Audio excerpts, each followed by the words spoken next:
Mr. von der Heide, during World War II, you were an Unterscharführer with the 10th Panzer SS Division on the Eastern Front in 1944. Is that correct?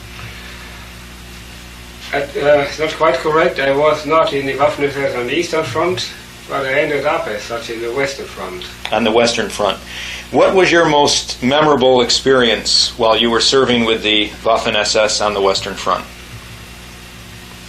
Is there anything that particularly stands out in your combat experience? It was, of course, the Allied landing in Arnhem and the subsequent fight in the streets of Arnhem, particularly from house to house.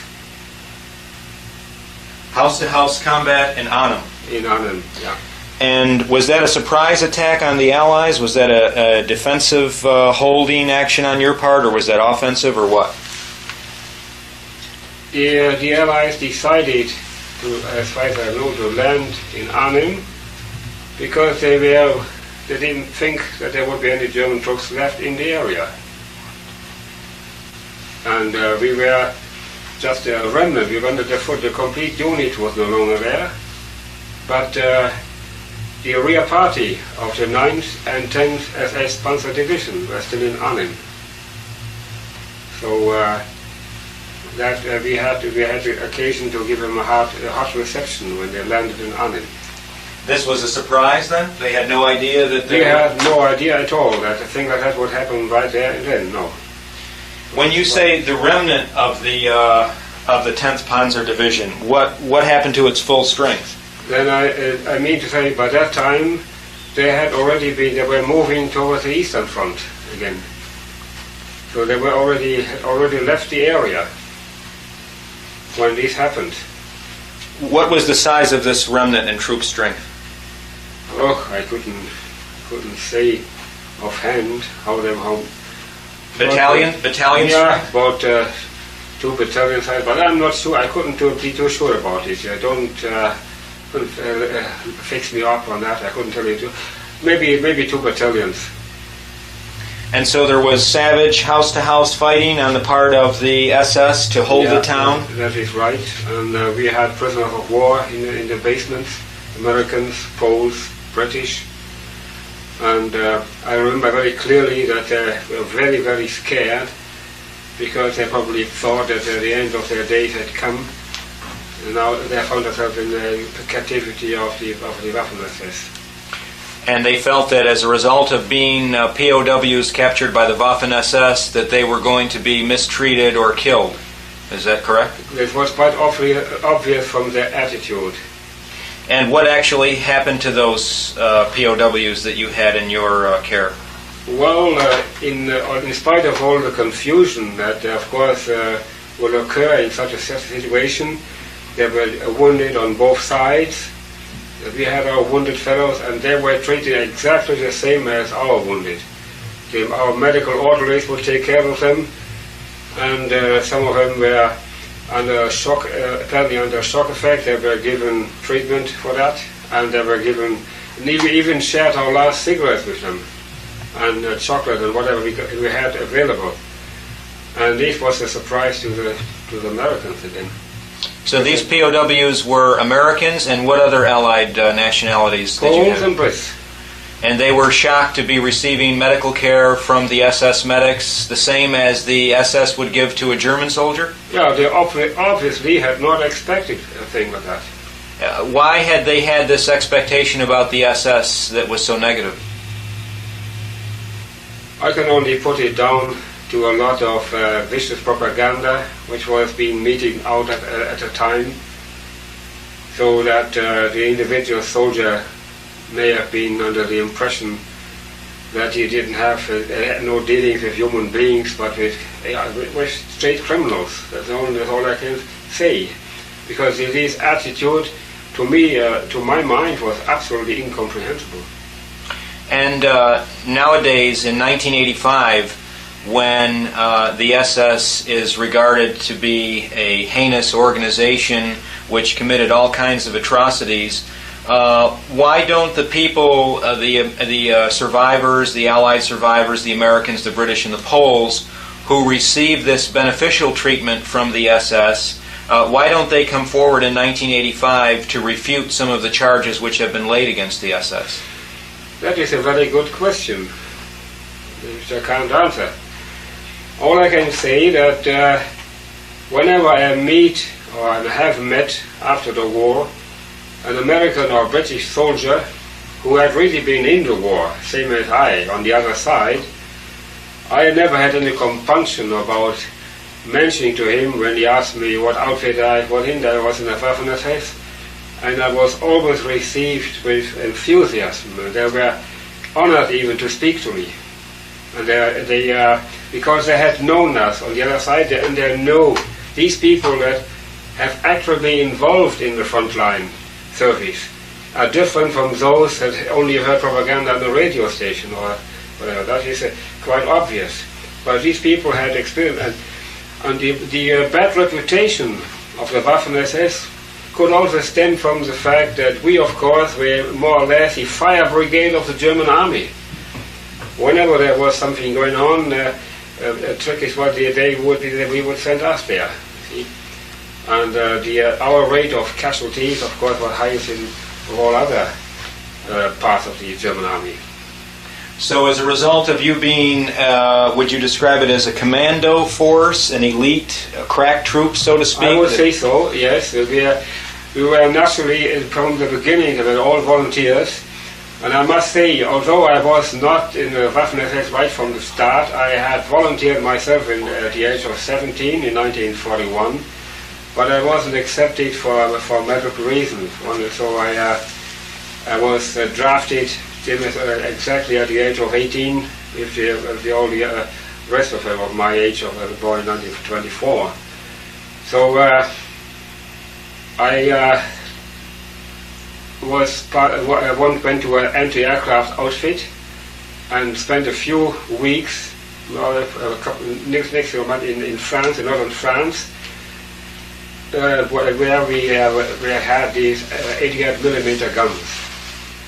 And as you know, at the time, this area of northern France was flown over every day by hundreds, even thousands of 4-engine bombers on their way to Germany. And it was our task to, with the anti-88mm, to separate these bulks, to distribute them, so that the fighters would have an easier task.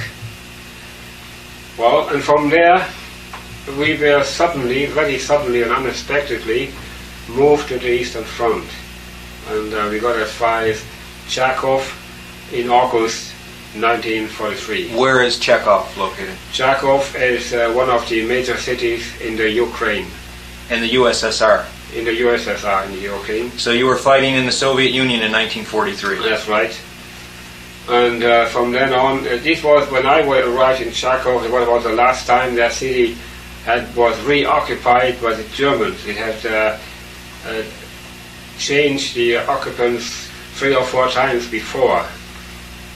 And from then on, we were more or less on the retreat to the area of Zhytomyr, which is the capital of the Ukraine, and further west, places like Zhytomyr and Berdichev.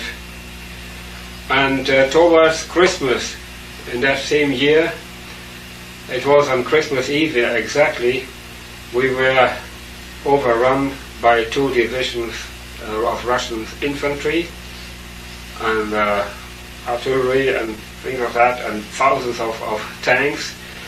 So we lost all our guns within half an hour. We were all destroyed. How were they destroyed? By the tanks? By the tanks, yeah, by the tanks. What was did you have any relationship with the local people in the Ukraine when you were serving in that area? Oh, certainly. We used to be quartered in their huts, which were normally thatched roofs, these small farmhouses they had, and they were very kindly to us, and we were kind to them. We had no reason whatsoever to be any animosity against the Russian people, not at all. In fact, when they had a celebration, for instance, I remember on one occasion a boy of 21 and his sister, they were twins. They had a 21st birthday celebration, so we were all very happy, and and they were playing the balalaika, and we were dancing and all that sort of thing. It was not at all any animosity with the Russian people, I can say that. And then, so you were driven back in this counterattack by the Soviet forces, which were these T-34 tanks that were amassed? Yes, there were the thousands and thousands of them, and in the previous year, when or at the beginning of the Russian campaign, we had the German army had the normal anti-tank guns. And they had very quickly proved rather inefficient against especially this tank with the number T-34, because it was covered with a thick layer of reinforced concrete. So whenever it was hit by a shell, it didn't do any harm to the tank. It was just a hole the size of a fist in the surface of the concrete, and the tank moved on. So this is the reason why the High Command decided to use these anti-aircraft 88 millimeters against these tanks.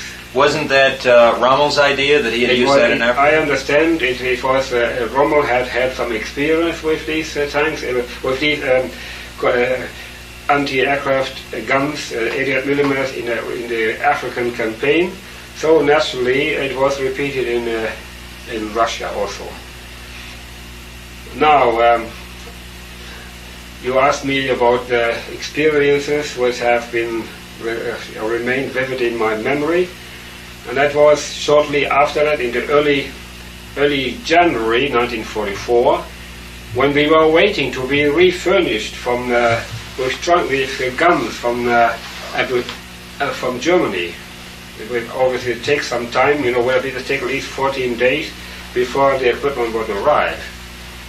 So everybody that was not exactly involved with the guns themselves, the gunners, From myself at the time, I was serving as a telephone operator, and others were medical orderlies, and others were maybe typists and things like that. All these people from the whole battalion were called together, and we were ordered to move about 50 kilometers away from there, right in the middle of the forest, where they said was the headquarters of the partisans. And we were about 120 men, 20 of us, and so we moved toward this village. And this little combat unit, as you may call it, was led by the medical officer. Strangely enough, the medical officer. So why was a medical officer leading the unit? Well, he was also one of those officers that were also personnel. We were not directly involved with the guns, because they had to stay around, because the guns could arrive any day, any hour now. See, that's the reason. When we closely before coming to that village, the doctor had to figure out a plan. He said, what I'm doing now, we stopped there, and he said, I'm going in the village right now with 20 of you, and the rest of us, you will be distributed in 3 circles around this village, and we'll investigate what's going on there, if it is really the headquarters of the partisans and whatever. The headquarters of what? Of the partisans of the Russian guerrillas. Oh, the partisans. The partisans, see? The Russian guerrilla forces. Okay, and I was happened to be amongst these other people, these 100 of us who were surrounding this village in the woods. And then our order was to remain there until further order. So we waited there for 1 hour, half an hour, 1 hour, maybe 1.5 hours, and then very shortly, but very clearly, there was the noise of heavy machine gun fire from the direction of that village. And then a dead silence again. So we had order to wait, and as good soldiers we did so. We waited for another while, and then a messenger came around and ordered us and gave us messages to go to the village to gather there, and there was some a collection in the village. So we went to the village, And there I saw these medical officers and 19 of my comrades. One of them had got away. They were hung up on a tree like pig, their feet upside down, and they were cut from all the way through like a butcher would exhibit his pig in his window, in his shop window. And some of them, they cut their testicles off when they were stuck in their mouths and all that. It was such a dreadful sight that I was sick for weeks after that. I would never really go away from my memory. And this, of course, was nothing surprising. I'm not relating just one single incident. Things like that were happening in Russia, in that part of Europe, practically every day. These were the irregular forces, the so-called Soviet partisans, who were committing these actions. Is that correct? I thought so too. But when we rounded up these villages and cleared out the houses, there was not one single male in the area. The male partisans were all out somewhere else, blowing up bridges or whatnot, and this hideous crime was committed exclusively by their women. By the Soviet women? By the Soviet women, yeah. So why did they have this intense hatred? What would motivate them to perform such an atrocity?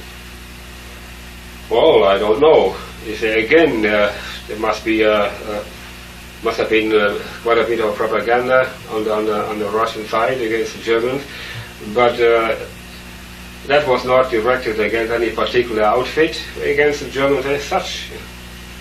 And maybe, if in retrospect, I would say that the whole enterprise was a mistake. It was a bit careless of these medical officers to go right in that village, in this area in the middle of a forest, you know, and that is, and the women just took advantage of the situation. There were only 20 of them, so before they even had a chance to leave the trucks, to leave that lorry, they already fired at them, shot at them with their machine guns. And that's what we heard. That was the machine gun we had heard from the wooden. So if one or two of my comrades were killed right in their truck, they were lucky in a way, you know, and I may say so. But the others were badly wounded and then quickly overcome, and they cut their throats with open jam cans, with open food cans. They cut their throats and all that. And all these bodies, naturally, of course, were medically examined, and it was established that they were still alive when this had happened, and it was not just a show to do with dead bodies. Some of them were alive when they were having their throats slit. Some of them were alive when they had their coats the throats cut with cans, with ripped open tin cans. And where did this take place? And that was in the area of Proskurov in the Ukraine, Proskurov, Chitomir, Berdichev, around that area, close to what was at that time the Polish border, which is no longer the Polish border. It's now all Russian territory. Why did some of the Ukrainians in the other village give you such a warm reception, and yet were these women Ukrainian or were these Russian who attacked your comrades? Well, I don't really know whether there was, as far as I remember, there were two different kinds of guerrillas in that area. They were fighting the Germans for different reasons. There were a number of Ukrainian guerrillas. They also thought they had to fight for their country, but they were certainly not communist. Right? They weren't fighting for Stalin. They were fighting for their country. For nationalism. All, right? And I never heard any atrocities or something committed by them.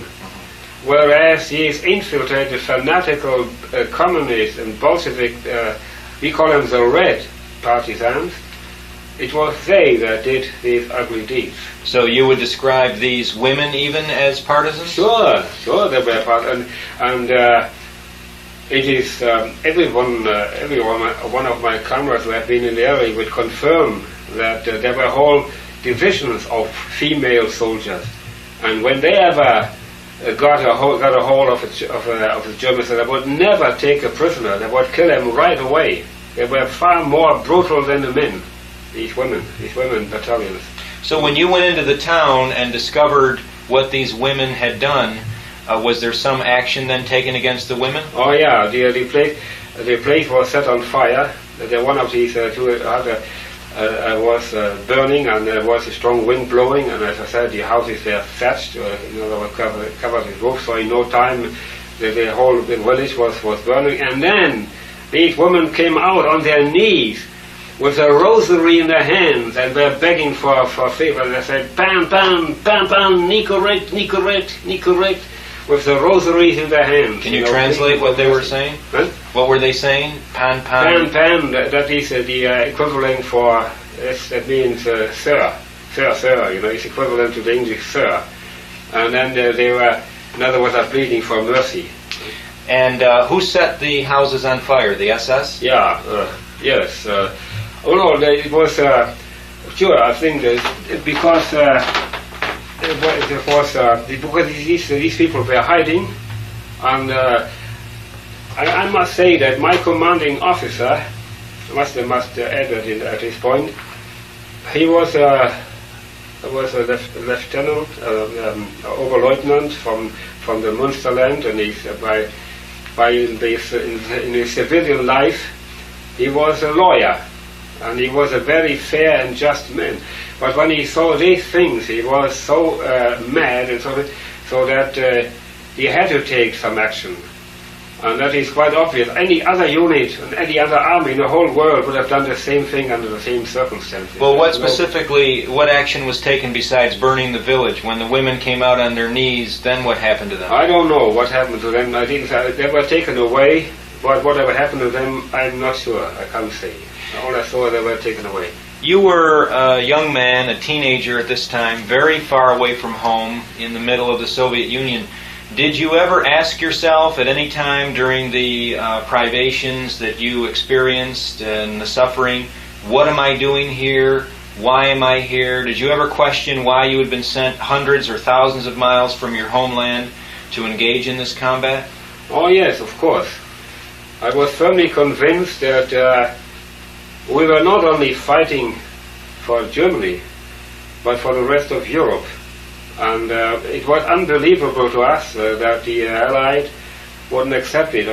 And of course it was also very demoralizing when my comrades and friends received letters from home with the information that their houses had been bombed at home, and that places like Dortmund, Hamburg and Dresden were burning, and all these things, That was very demoralizing. This is civilian sections of large German cities that were bombed and set afire by Allied Air Force planes? Oh, yes, of course. And not only that, not only that they bombed the civilian quarters, they really singled them out. In the big cities, they one quarter after the other, one section after the other, they came back and wiped it out. And when these poor people managed to get out of that inferno to save their lives, and they would come down with their low diving flying bombers and shoot at every living creature there. Strafe them with machine gun fire from the planes. Strafe them with machine guns. These are British and American... British and Americans alike, there was no difference at all. So this was a motivating factor that steeled you in your determination to push on in the Eastern Front, or yes, because did it demoralize you? Because we felt that the destiny of the whole of Europe was at stake. Not only our own country, the destiny of the whole of Europe. And with the experience we had every day, similar to what I just described now, we knew that we had a terrible enemy in front of us. And that if he ever came to be victorious, that would be the end of the whole Western world. Well, this enemy, I believe you're referring to the Soviet Union, was victorious. Do you feel that it has been the end of the Western world? Well, that's a good question. I believe that if things had turned out differently, if the Allies would have agreed in 1945 on what to do with Germany, instead of coming to a clash between East and West, things would have been much, perhaps far worse for Germany.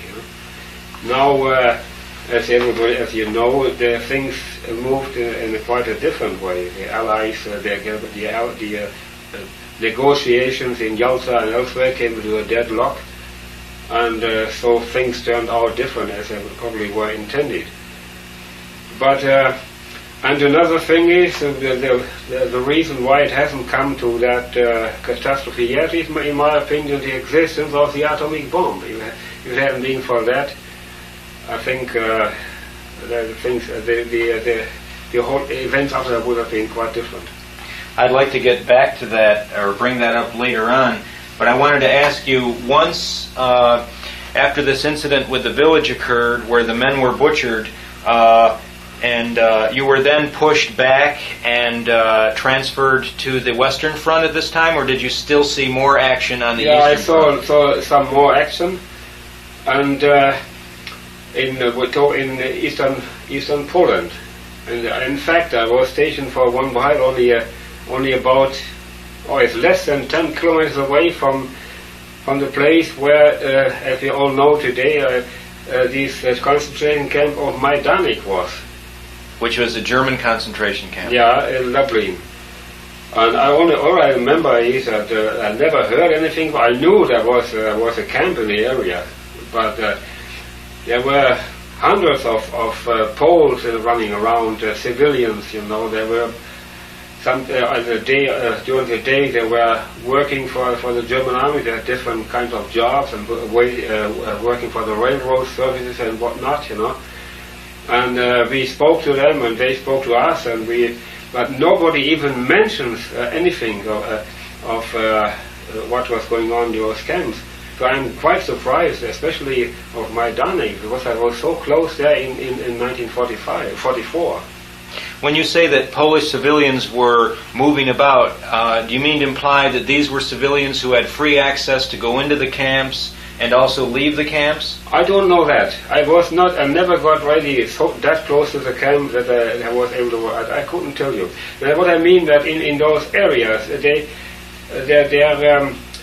they were free to move, and they certainly had communications somehow with one another. So, and if anything of the sort had been known, we would have heard of it. And you feel then that, in other words, there was some kind of communication between Poles in the camp, in the concentration camp, and Poles outside of it.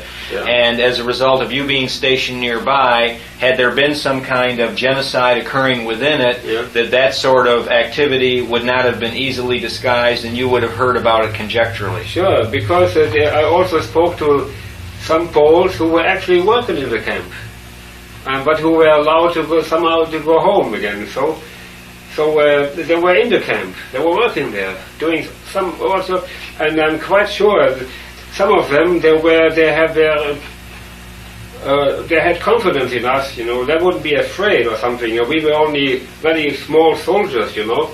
And if anything, I'm quite sure they would have mentioned anything like this to us. There was just, when you say small soldiers, there was just a tiny detachment of we were just ordinary soldiers. We were no high-ranking officers. I see. That's what I mean, you see. So they would have certainly mentioned something like that.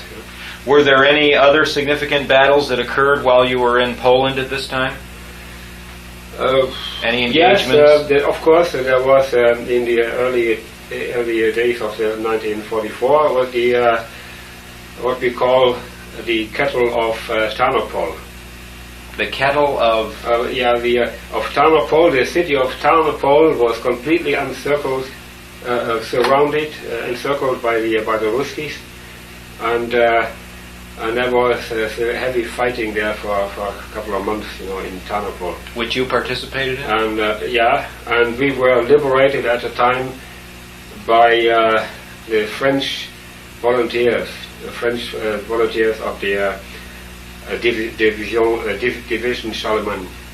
It was they that somehow broke the encirclement and cleared us out there. You mean to say then that the SS did not consist solely of Germans? Oh no, oh certainly not. I don't know what the percentage of it was, but quite a high percentage of the members of Waffen SS came from all over Europe. Why would non-Germans want to join a German organization that wanted to make Germany the leading force in the world?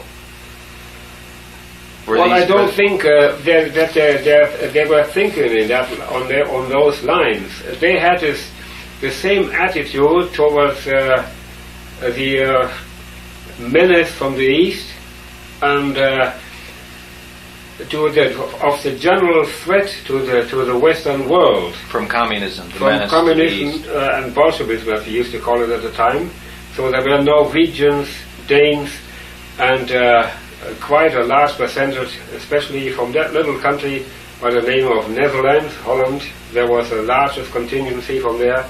There were Flemish people and French people, and even a few Englishmen, even English volunteers from Britain. So this was a pan-European force then? You can say that. You can say that with every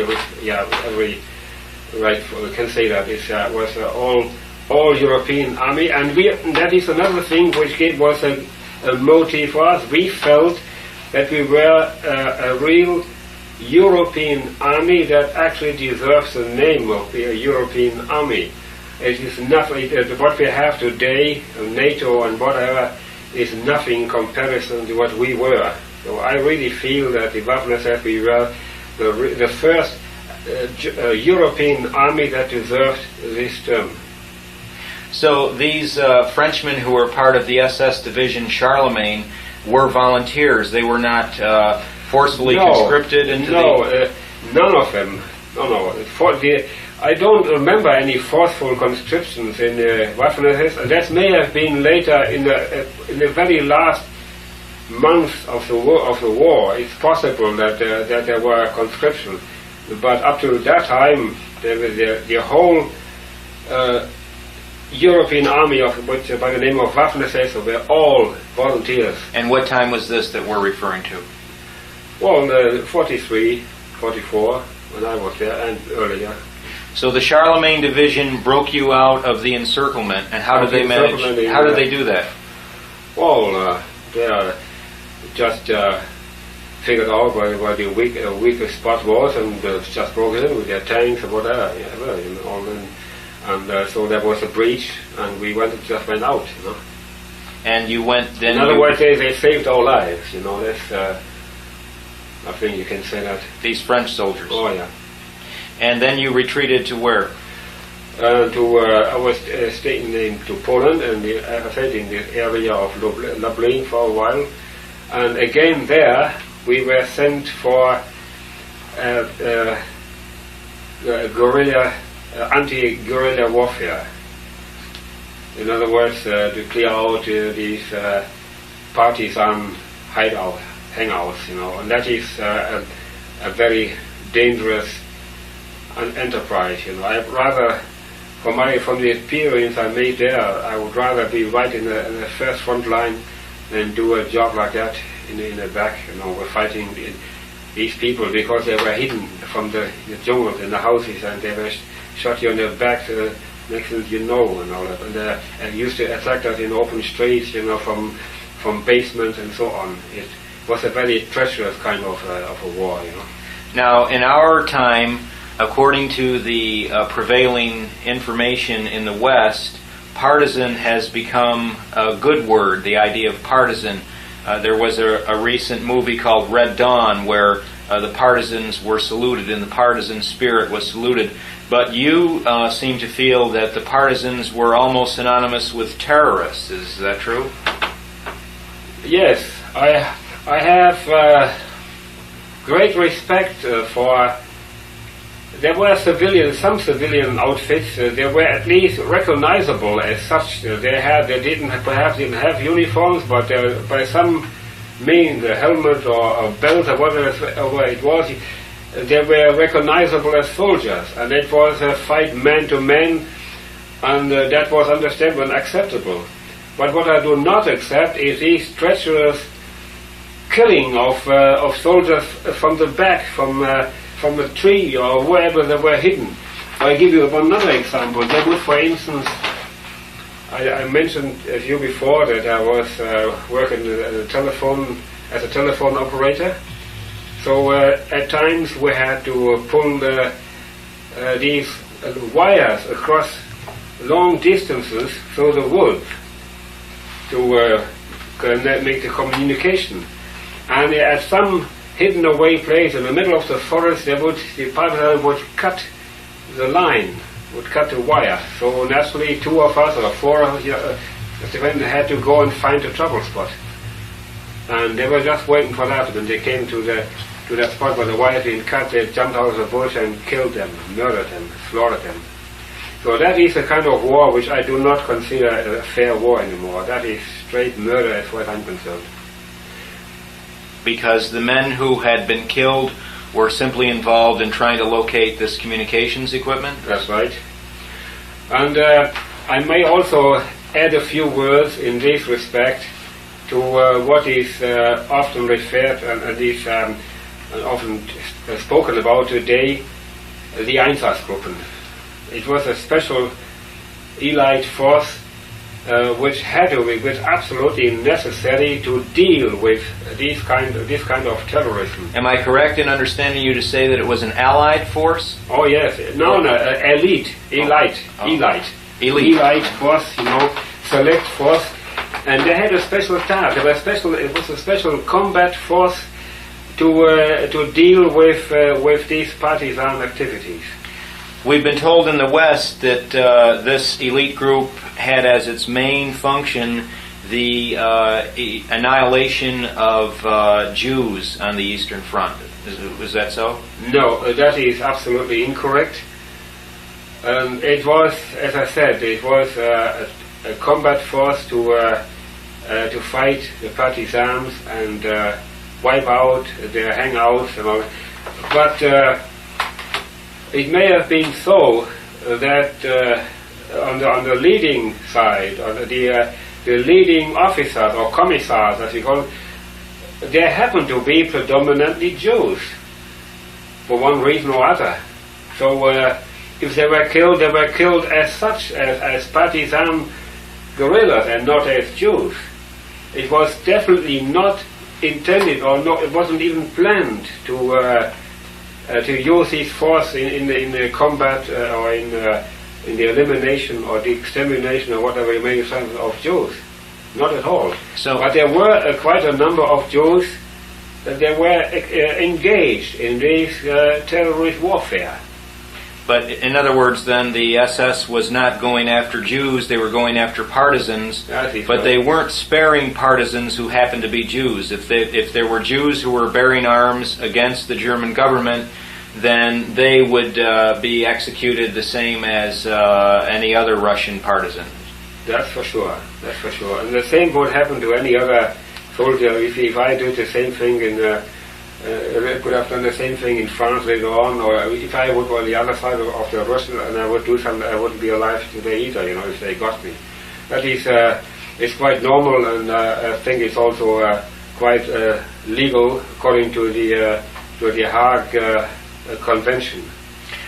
When you make this analogy between yourself and treatment by the Allied forces, you're saying that had you been captured by the Soviets, or if you were acting as a guerrilla or an irregular, the fact that you are a Christian wouldn't have deterred them from shooting you or executing you because you bore arms against them.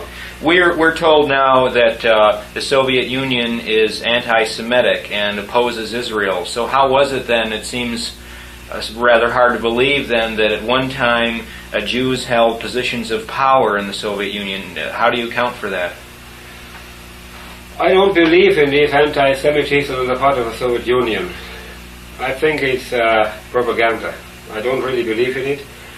Things may have changed a little bit since the last war, that's for sure. Well, how can you say that when they're arming the Syrians and they're providing the main arms to the Arabs and all these other groups which are very hostile to Israel? Why would they do that if they weren't anti-Semitic? I don't know.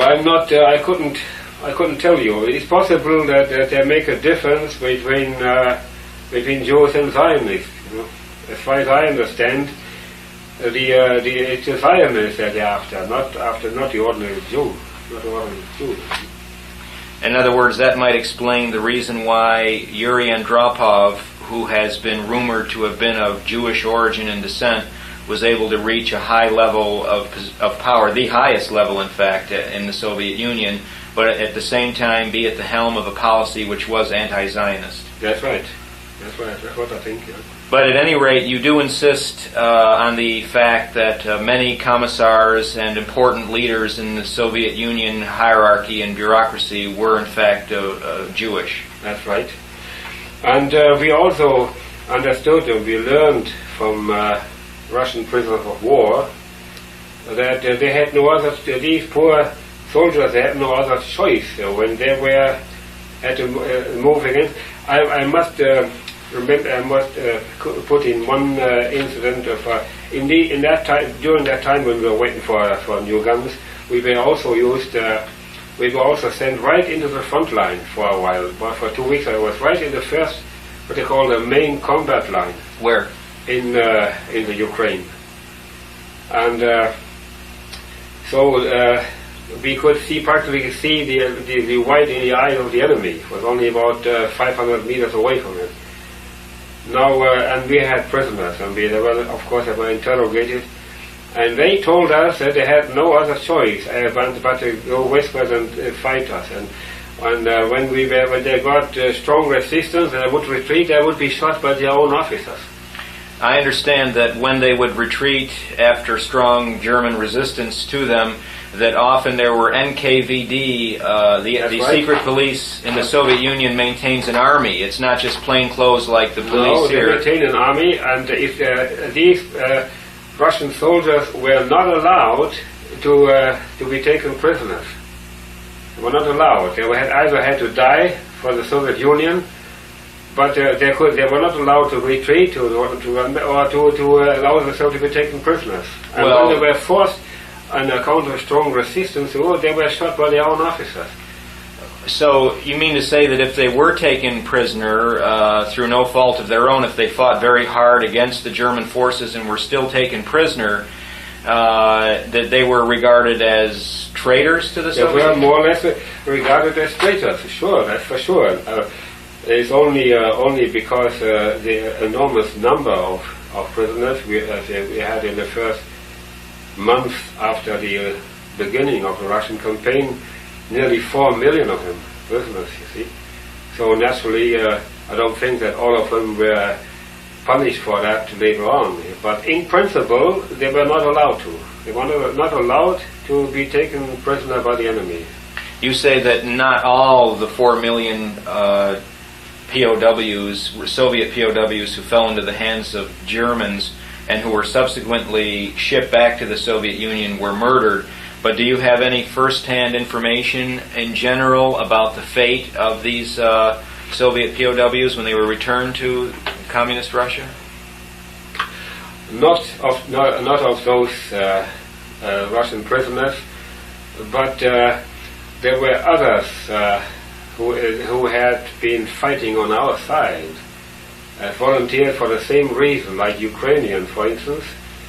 And when they were in British and American captivity, and they felt that they were on the safe side now, of course they had no intention to go back to the Soviet Union, and they were forcibly handed over to the Russians by the scores of millions, nearly 2 million. At the end of the war. At the end of the war.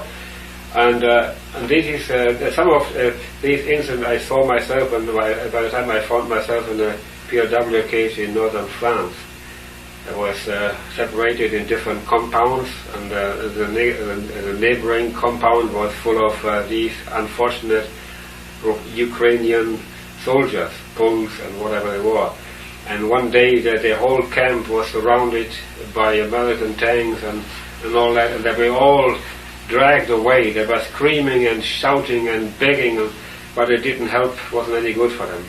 They were shipped up and they were handed over to the Russians. The Allies handed them over. Yeah. So I believe that a similar fate some of the a lot of these on their own sort must have suffered a similar fate. Maybe certainly not all, but quite a number of them, I think, have suffered a similar fate when they returned after captivity in Germany. The Germans have been accused of killing not only 6 million Jews, but being responsible for 20 million Soviet dead as a result of attacking the Soviet Union. On the other hand, you seem to be implying that a significant percentage of those casualties were actually caused by Soviet policies themselves, a policy of no retreat, a policy of execution by their own officers. Oh, sure. That's quite obvious. It's quite obvious. So had there been a different military policy on the part of Stalin, the casualty rate of the Soviet troops would have been significantly lower. Do you believe that? That is for sure. That is sure. And that's quite obvious. Oh, yes, of course. Well, picking up the thread now, as you moved in retreat from the east to the west, how did you find yourself fighting at Arnhem in France? How did you come to? I was wounded in that area, and I was sent back to my garrison. You were wounded in the Ukraine or in Poland? In the Poland. How were you wounded? I had a wait a minute. Wait a minute. What? How can I describe it? I wasn't. No, wait a minute. I made a mistake now. I was shell-shocked. I can't say wounded, but from the shell shock, I was deaf, completely deaf on both ears. See, so I was considered wounded, and they took me back to the hospital to the garrison where I came from in Western Germany. Stayed there for a while, and I had my annual leave, and from that place I was sent to the west. So we started out from there. How long did your annual leave last? About 2 weeks. What did you do on your leave, on this little holiday that you had? Was that very precious to you, or? Oh yes, I was going back to my Dortmund to see my parents after a long time. Had they been harmed by any Allied bombing, or was there? Not at that time, but later on, the idea. When I was already in captivity, my parents was to houses in Dortmund in February 1945, shortly before the end of the war. They owned 2 houses that were destroyed? Were they wealthy people? Completely destroyed, yeah. Were they wealthy people? No, not too wealthy. My father had a coffee house, they call it a coffee house, and he was a confectioner by trade, Candy maker? Candy maker, you can say so. In America would say maybe candy maker, but we say conditor, that is actually a profession, Were you able to obtain, when you took this holiday for 2 weeks, some good candies while you were on this? I beg your pardon? Were you able to have some of your father's confections with you? Oh, yes, sure. I brought some along to my grandma's too. So anyway, we, instead of being moved back to the Eastern Front, probably on account of my years and all, we were sent to I was sent to the West instead, and they had quickly formed an infantry battalion, and it was originally intended to send us to the so-called West Wall, to the frontiers in the west of Europe. To work and to be stationed in one of these shelter bunkers there, To repel the D-Day invasion? To repel the D-Day invasion, see. But, so we were moved to that area.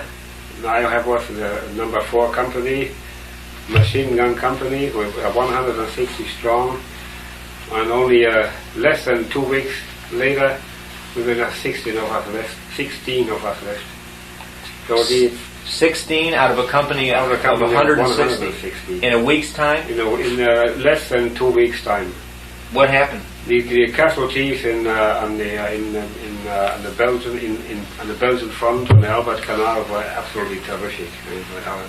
How did these occur? Yeah, there had been strong reinforcements especially from the Americans. fresh unit that had come over from the States. And if you want me to relate one particular incident that happened in that area, during this period, we were trapped in a small strip of land, narrow strip of land between the river Maas, and the Albert Canal. So we were waiting, and we were ordered to dug in to somehow get under cover and dug holes and to get some protection. And while we were doing that, the Americans had crossed the river with 2 pontoon bridges, and the next thing you know, they were there, and there was only one option, no other option but try to get away. And then we were in front of the river where I just came over, and I saved myself. I think I saved my life by swimming over the river. That was the only way to get across. But I saw, looking back, while swimming back and looking back from the other side of the river, that all of them, all my comrades that were left on that strip of land, who were either too tired or they couldn't swim or were wounded, they were all of them shot, murdered by the Americans.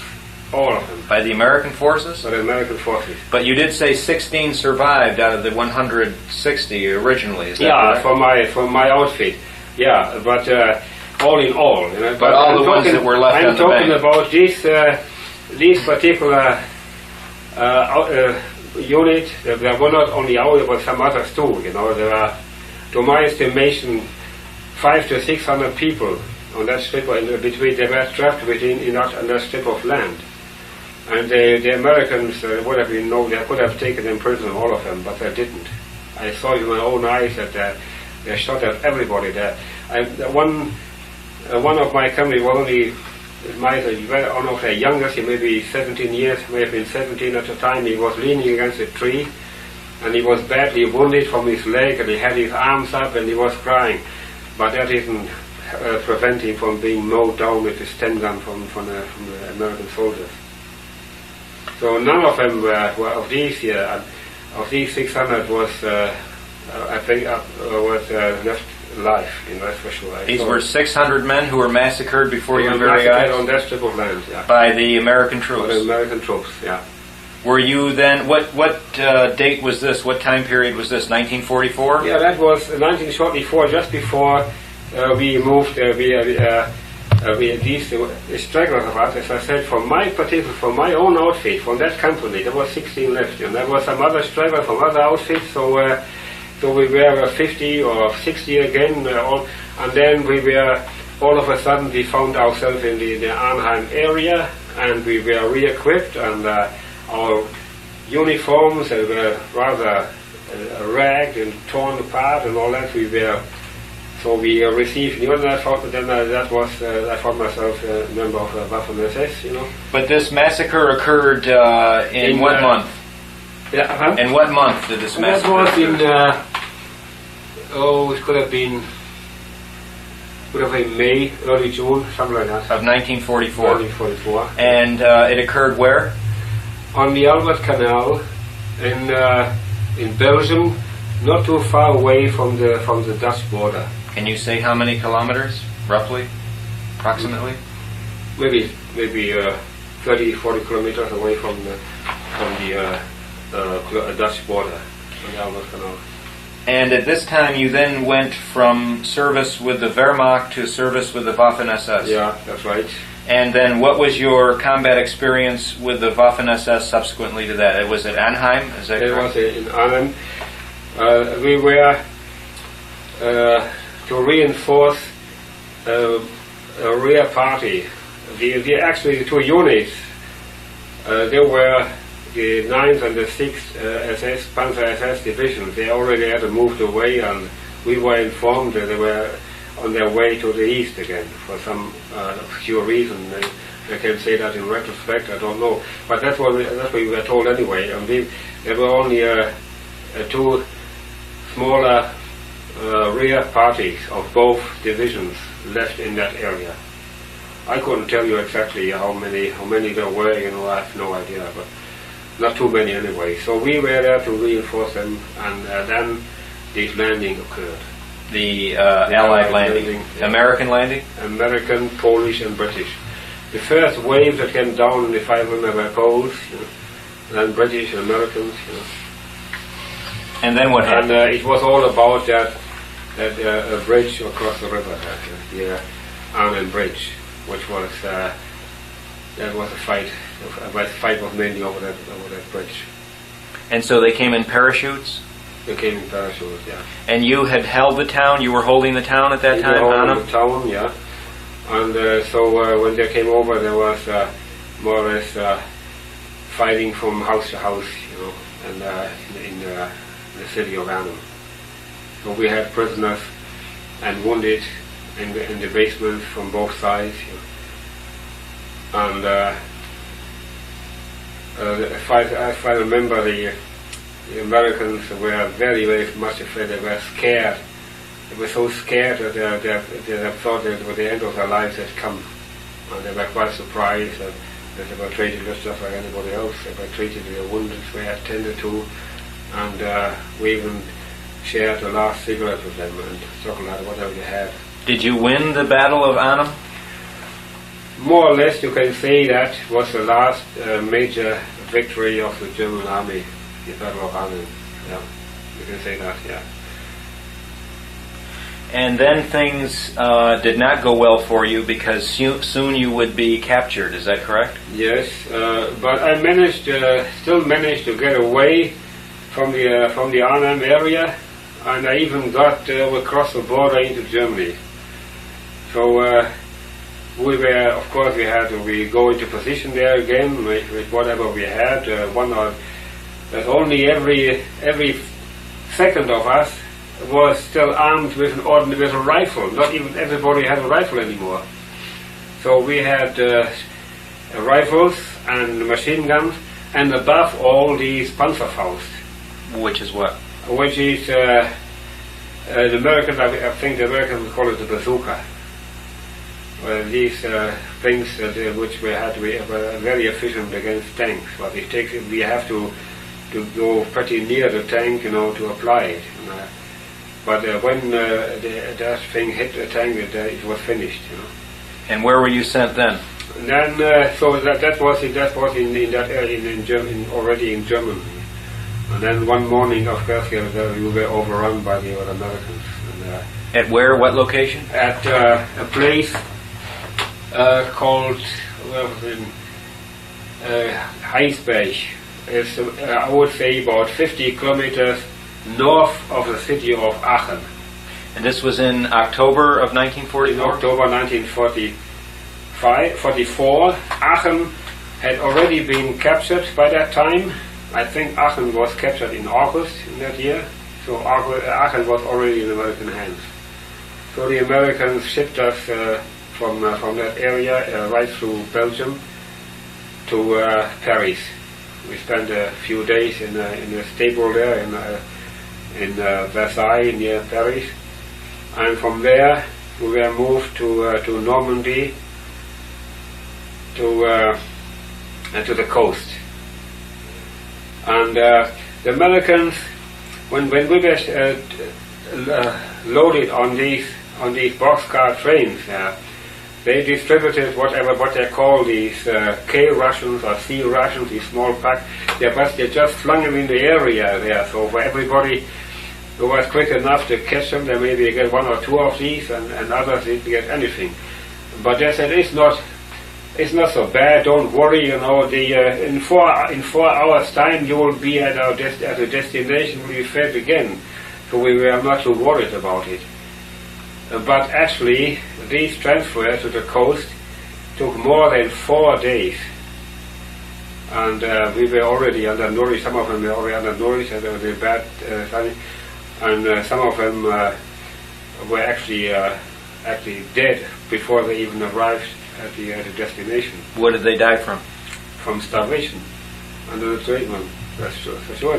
Because on the way, the Americans couldn't care less. They really couldn't care less whether they're fed or not. They were absolutely immaterial to that. In fact, during one of these long stays in the middle of that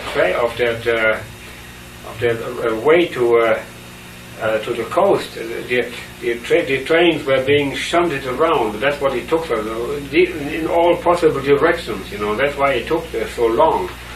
And during one of these long stays there, I remember that the Americans would come around with their steel helmets, and they had collected from the trees these tiny, what we call wild apples. They were absolutely unfit for human consumption, actually, you know. They had collected them, and they were distributing these things to the prisoners in lieu of wedding rings and watches and whatever one or the other still had in his possession. In other words, they had to trade, the German POWs had to trade their jewelry for these apples? That's right. What were the American troops eating at this time? Oh, everything. They had the big slices of corned beef, and they were eating that right in front of our eyes. It was just to show us how they were the masters by that time. How would you describe your treatment at a POW camp? You were then sent to a formal POW camp, weren't you, in France? Yeah. In this camp at Cherbourg, that was the name of the harbor town, it was a huge, I would call it a transit camp. When we arrived, there were no accommodation whatsoever, no shacks, nothing, but just mud. The mud about knee high. We had to stand in there 3 days and more, you know. No accommodation whatsoever. It was raining and cold, you know. No latrines, no shelter of any kind? Absolutely nothing. No bathroom facilities or washing facilities? And that's it. I wonder if I should even mention that. It's so ugly, you know, but if you want me to mention it, I do it. The toilet facility, the lavatory facility, consisted of dugouts, even level with the ground. Maybe 1 yard deep, and maybe 4 meters square, or 6 meters, or 10 meters square, depending. And and there were the ground, I said, was very slippery and muddy. And they had to sit on the edge of this dugout, you know. So some of them, they were so weak, and so they probably fell in. They fell in just for sheer weakness. And then they would come with their cameras and photographers for their Stars and Stripes paper. As the German soldiers fell into their own waste from weakness, then the American troops photographed them. They really enjoyed it. They came with their cameras, you know, and probably for their papers, I don't know, maybe for publication. And how long were you a POW for the duration of the war then? You were never able to escape? Yeah, so fortunately, it didn't take me it wasn't too long, but all in all, maybe roughly 4 weeks I was in Cherbourg camp, and from there we were shipped to Great Britain. How do you describe your treatment at Cherbourg camp?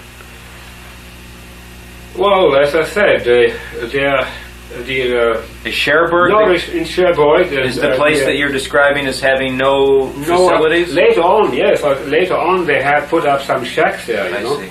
But not on the other. They went on some, but these shacks were so overcrowded that we had to lay on the ground, and we were packed in there like sardines, so closely that when one or the other had to turn around it, as you normally do in your sleep, the whole lot had to turn around. There was not enough room to move in that. Was there disease? Was there hunger at this time? There was dysentery and things like that broke out, and that accounts for the fact that some of my comrades there really looked like walking skeletons, including myself.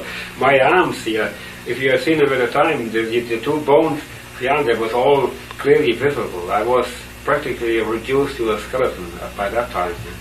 Then you were shipped to England, where were you shipped, and how was your treatment there? We were shipped to the south of England. We camped another large transit camp, about 6,000 prisoners in there or more, in the area of Devizes in southern England, not in the area of Bristol. And that's where I stayed to the end of the war. And that camp was absolutely horrible too. The food was just a little bit too much to die, but not enough to live on. It was just a bare existence, you know. So we stayed there to the end of the war, and then they moved us back to Scotland, and from then on it was all right. I can say, generally speaking, the treatment in those camps depended on the attitude of the commanding officer himself. If he was a German beta, then give us a hard time. If he wasn't, then it was all right. If a commandant was prejudiced against Germans or held bigoted feelings of hatred towards you, then of course it went much worse. Then his soldiers would act the same way. And I can also have other examples. For instance, when they camp far away in the north of Scotland, you can't get any further north, it was entirely different. The commanding officer of that camp, his name was Lieutenant Colonel Murray. He was from the Black Watch. And he had been taken prisoner himself on the island of Crete in 1940, I think, or 41, when the island of Crete was conquered by the Germans. And he was the one that handed the island over to the Germans. And he was 4 years in a German prison camp. He was looking for strict military order and discipline, and that was all he demanded. But otherwise he was, I can't say it without a word of lie, he was like a father to us. He was really very good. So naturally, he had no problems whatsoever. There was these detention barracks, for anybody that, but that was never occupied. Anybody whatever had to be punished. Did the Scottish commandant who had been imprisoned by the Germans on Crete relate to you what sort of treatment he received, presumably? Oh yes, he was always spoken in very high. He probably held the Germans in very high esteem, according on the basis of his own experience. Oh yeah, and he said, "I was treated fairly, so it's my duty to do the same to you." Once the war ended, were you then sent back home to be returned to your family and start your life over again and trying to rebuild Germany? No, I stayed in England for, as I said, for more than 3.5 years. I was sent back in 1948. You were kept in prison for 3.5 years? For 3.5 years. Was this due to the fact that you were a member of the Waffen SS? Not at all, no, nothing to do with that, no. Why were you imprisoned an extra 3 years? Well, that was, I don't know, I think maybe in violation of the Geneva Convention. I don't know. They never gave you justification? No, not at all. In fact, I must even had occasions when large numbers of new arrivals came from the United States and Canada, and especially from the United States. They all of a sudden came to land in our camp, and they told us that in the United States they had been officially repatriated. They were being told, now you are on the way to back home and all that. The press, everything was there, and maybe there was something wrong with the compass of the boat, because they didn't land in Germany, they landed in Scotland and stayed there for another 2.5 years. Yeah. And yet there was never a reason given, never a trial? No, nothing. not at all, not at all. And then on a whim you were released in 1948? When? On a whim. I mean, in other words, just at their own initiative they decided to release you. Yeah, that's right, yeah. The Waffen SS has been labeled by the Allied governments as a criminal organization, the implication being that every member of the Waffen SS is a war criminal. That's ridiculous. Absolutely ridiculous. Why? Well, it's just Allied propaganda. It's just war propaganda, that's all. And it's understandable. I mean, war propaganda has its effect during the war, sure. And I don't even blame them for doing so, but it's about time, 40 years after the war, to come out with the truth and then to say that it wasn't so. It has been said that the Waffen SS, along with the Hitler government, exterminated 6 million Jews in the various camps. Do you believe that? No, not at all. Not at all. Why not?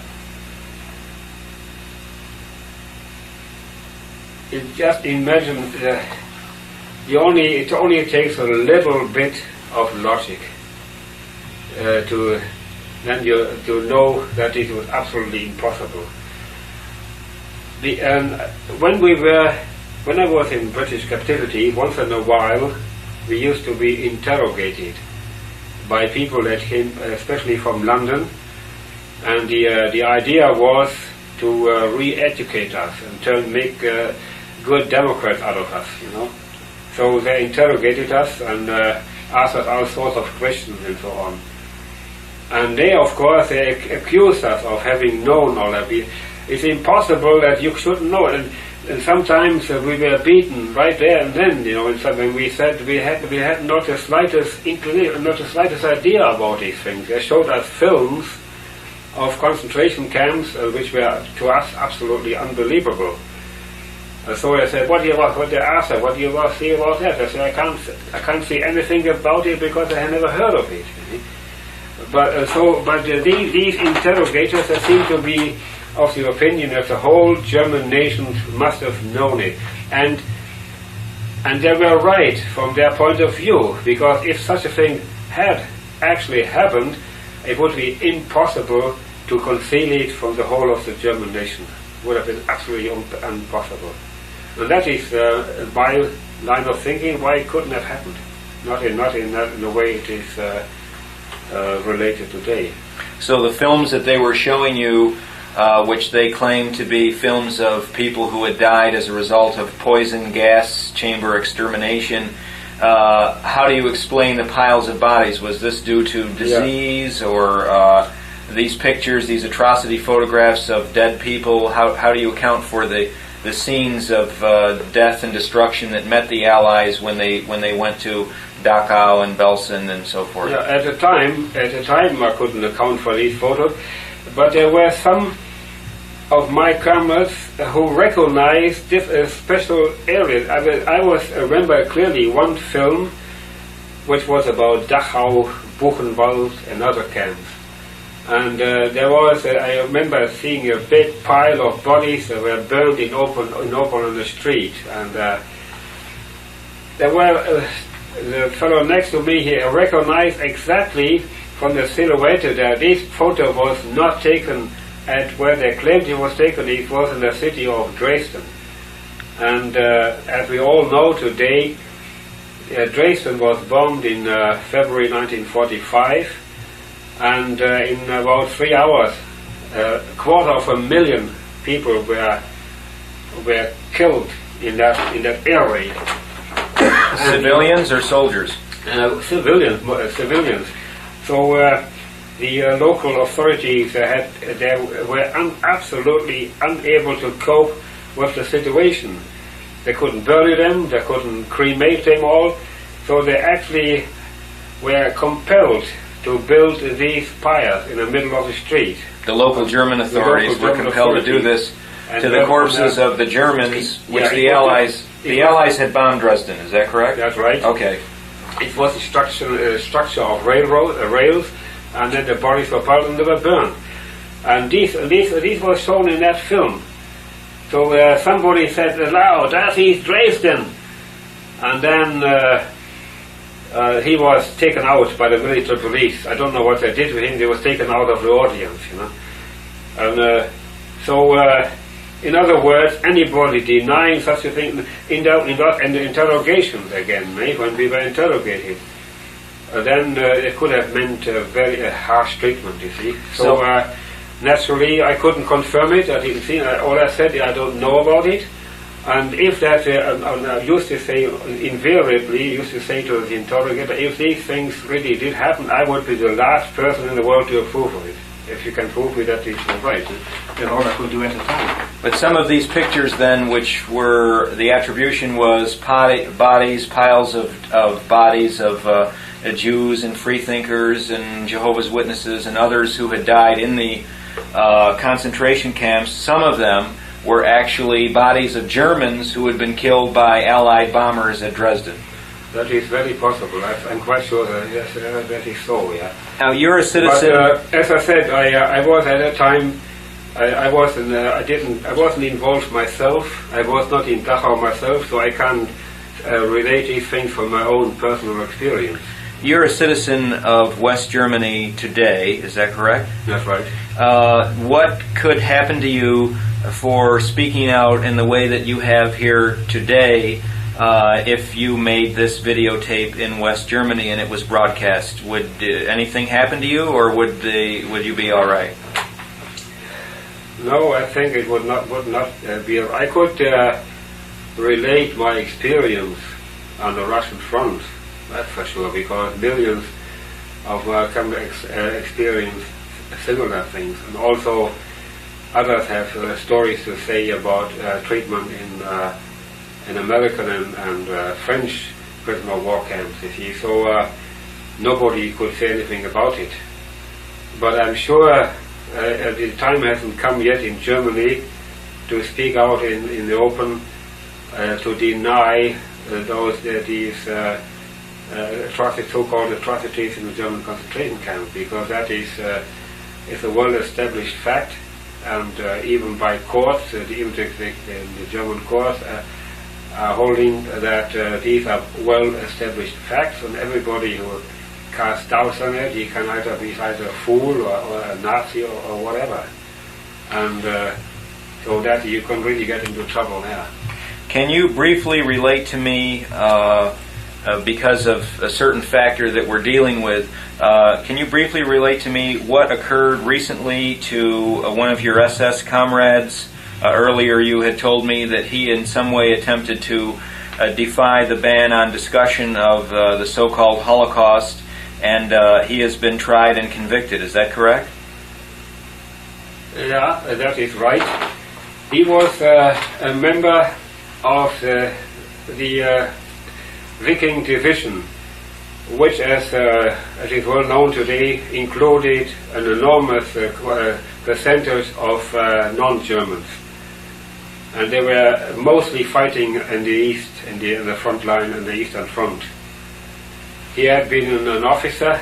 He's about he's 3 years older than he was, 63 now, and he was brave enough to publish a small brochure with bearing the title "There Were No Gas Chambers," and it was nothing but a translation of an article which had been written in France by Dr. Fourisson, and so we felt it would interest a number of people. It was translated, and he published it, and he was taken to court, and it took about quite a few years with all these different instances, so from the local court and the higher court and the highest court, and about 6 weeks ago the final judgment was passed, and that it was 18 months prison without probation for publishing this book. For publishing this book. And he is currently appealing the conviction, is that correct? He has appealed, but the appeal was rejected. So he's sitting at his home, and he may be taken to prison any day now.